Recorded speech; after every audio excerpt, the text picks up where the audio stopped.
Stay connected. Make sure you hit the subscribe button. Meeting is, because we did expect that would be a showing of the public here.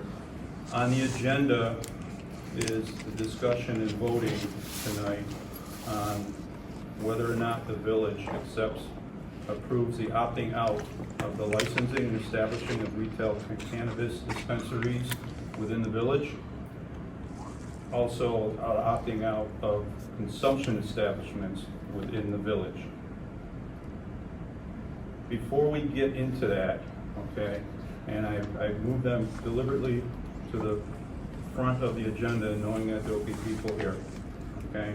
So I'd like to get through them early on. That way, if anybody of the public wishes to stay for the rest of the meeting, you're very welcome to, according to the open meetings law.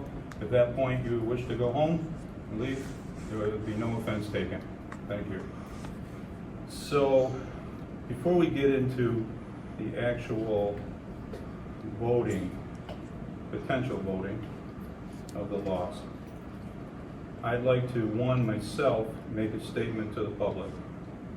And at that point, I'd like to offer to the village board themselves, if they so wish, to make any individual statements as well. Totally voluntary on their part. So, some of what I'm going to say I have prepared and written statements, and it's on different documents. So please bear with me. I wish it to be known by the public that this board has not engaged in any discussions on how we are planning on voting on the opt-out law following the public hearing on August 4th. There was no strategy devised nor agreements made. When we vote on the proposed laws, votes cast will be the position of each individual trustee and the mayor. However, when we vote, we understand that there will be a portion of the village population unhappy with the decision, whichever way it goes. Whether it's for or against, someone's not going to like it. But that's our job. On a personal note, I don't engage in debate on social media, nor do I choose to resolve issues people have through social media, any platform. There are other forms of communication I prefer, especially face-to-face or simple phone calls, okay? That's just where I come from. So soon after the state law legalizing cannabis was passed, I began engaging with our lawyers in Albany. The reality at that time was no one knew much about how the law, the regulations, etc. would be rolled out. Today, little to no progress has been made on these topics, I'm telling you that. This law requires a new agency to be formed to regulate things such as dispensaries. And this is known as OCM, Office of Cannabis Management. It's a whole new entity of government in Albany. That agency is yet to be put in place. Staffing, subject matter experts, which they're proposing to hire to run the agency, have not been hired, thus currently leaving a large gap in the processes. You want us to be knowledgeable, the state doesn't know. Whether the village opts out or not, sales revenues will not be coming to the village anytime soon. This office will develop rules and regulations for the adult use industry. Please check back soon. Those quotes, that's right from the OCM website. That's as of yesterday.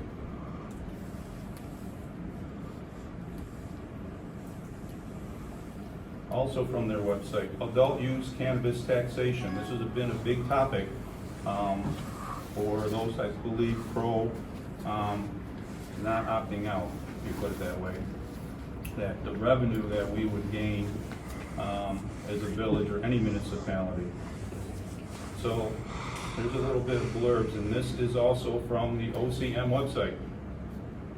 The MRTA establishes 3 taxes on adult use cannabis. First, there is a tax imposed on the distributor based on the milligrams of total THC in the product. There are 3 different rates there are different rates of tax depending on the cannabis product form. I'm not gonna go through all this. Edibles, concentrates, cannabis flower. The milligram per, I lost my document, sorry. I think I hit my keyboard, there it is. The milligram per total THC tax accrues when cannabis is sold from a distributor to a retailer or is paid by the state by the distributor. If the distributor is also a licensed retailer, such as a micro-business or registered organization, the tax accrues at the time of the retail sale. Second, there is a state excise tax imposed on the sale of cannabis products by the retailer to the cannabis consumer at 9% of the product's price. Third, there is a local excise tax imposed on the sale of cannabis products by the retailer to a cannabis consumer at 4% of the product's price. This tax is distributed to local governments based on where the retail dispensary is located. 25% of the tax revenue goes to the county. 75% goes to the cities, towns, or villages within the county as a portion of the cannabis sales. If a town and village within the town, if a town and a village within the town both allow adult use sales, the revenue shall be distributed based upon a distribution agreement between the town and village. If no such agreement exists, then the revenue distribution between the town and village shall be divided evenly.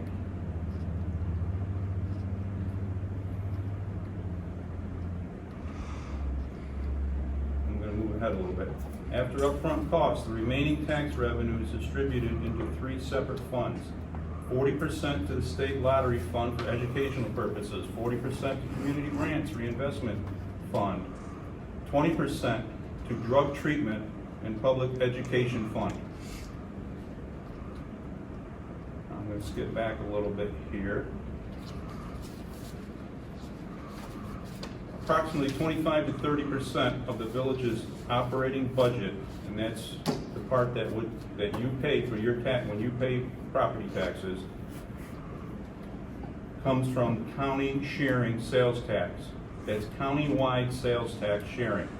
The county shares its sales tax with each municipality at different rates.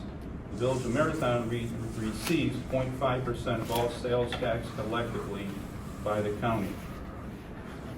I want you to note that from all the sales tax collected in the county, $1.5 million off the top of annual sales tax goes to jail renovation, debt service for the 911 system, and paying down overall debt before the sales tax is distributed. Also taken off the top is what's called AIM funding. This is money that used to come directly from Albany, but the governor, previous governor, decided that, no, we're going to take it out of our internet sales tax. They're not going to come from Albany's not going to support the village.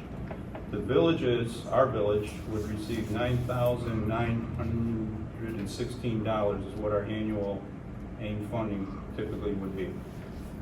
So all those, before we get our share of sales tax, comes off the top, okay? Some of it's directed by the county, some of it's directed by the state.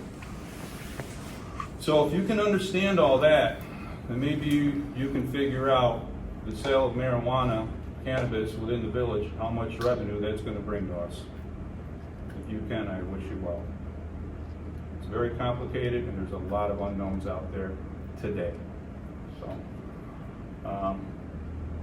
that's all I'll say at this point, but I just wanted a few things I wanted to clarify.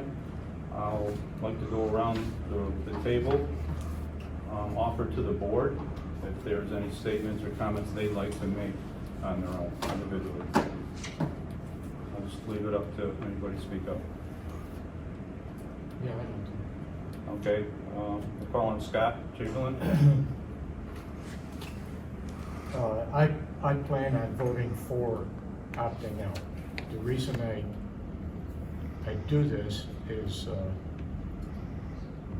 because my understanding is if we opt out, the next recourse to get it through would be a referendum placed on the ballot in a future village-wide election, or It would be a village election, that would be called, yes. so my position is I think everybody should have a voice on voting whether it should go or it should not go. Not just us, and not just the voices we hear. I mean, it should be up to everybody to vote on it. That's my reason for voting yes. Okay.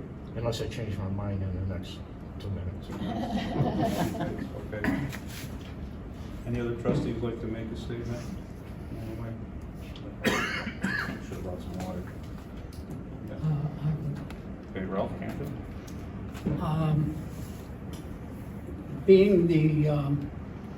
Being a former county treasurer here in Cortland County, I had the opportunity to be very familiar with the distribution of sales and excise taxes within Cortland County and between the state and Cortland County. Believe it or not, Bill, I did spend a whole lot of time going through that whole calculation. The actual, as using today's distribution rates, the rates that the county is using today to distribute sales tax and our percent of that county sales tax, the village would receive, this is subject to change as they change distribution rates, it will be approximately 1.25%, 2.5 cents on every dollar, retail dollar, sold within the village or the town. That gets cut in half if the town also approves. Then the town and village would both get the town and village gets the 1.5%, and then we would have to work out an agreement with the town as to how much they get, how much we get. On $100,000, that's less than $1,000. If we have to share it with the town, we're looking at possibly $500 a year. And I'm not sure how many river crossings we're going to be able to pay with that, but I went through all the calculations, I verified all the rates with the county treasurer's office and the distribution rates currently in effect. So this is not a monstrous revenue generator for the village. The state's going to make out pretty well, because they're going to end up with almost all of it, plus they get a piece of the distributor to retailer, and they get to keep a piece, as Bill said, they take a piece off the top of the sales tax from the retailer to the consumer. So the county and state will do very well. We're not going to set the world on fire with that unless all of a sudden we become the cannabis capital of Cortland County. If that's the case, and we did, then we will, yeah, you like that? I've worked a long time on that one, the cannabis county of Cortland County, or the cannabis capital of Cortland County. But anyway, just for those that were feeling that this was going to be a real revenue generating thing, it's not. And for the next year, especially with the state still trying to figure out how this whole thing's going to work and further changes that they may make, we're not,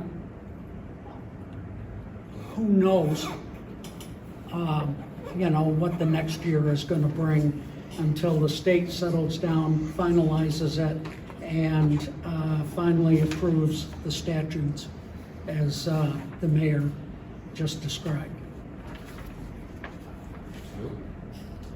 Anybody else want to speak? Okay, seeing none, what I'd like to propose is a motion, two motions actually, even though the law, draft law says and/or cannabis dispensaries and/or consumption establishments, I'd like to separate them two by vote. I'd like to call for a roll call vote. And I'd like to start with making a motion for opting out of consumption establishments within the village of Marathon. So let me be clear that if you're voting for opting out, you're voting yay. You're voting for the opt-out to not allow consumption establishments, okay? I'd like to do a roll call. Okay. Ralph? Your vote? Yes. Heather? Yes. Rosemary? Yes. Scott? Yes. Yes.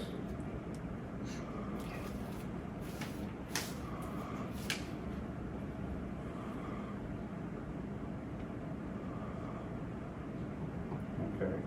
Moving on to dispensaries within the village. I'd like to call a roll call for opting out of licensing and establishing retail dispensaries within the village. Again, voting yay. This would be voting in favor of opting out. Ralph? Yes. Heather? Yes. Rosemary? No. Scott Chamberlain? Yes. And William Carter? Yes. So that goes for yes. Okay, so we will process our legal draft law in this effect for both of these, okay? All right, that's it. Thank you, folks. Stay connected. Make sure you hit the subscribe button.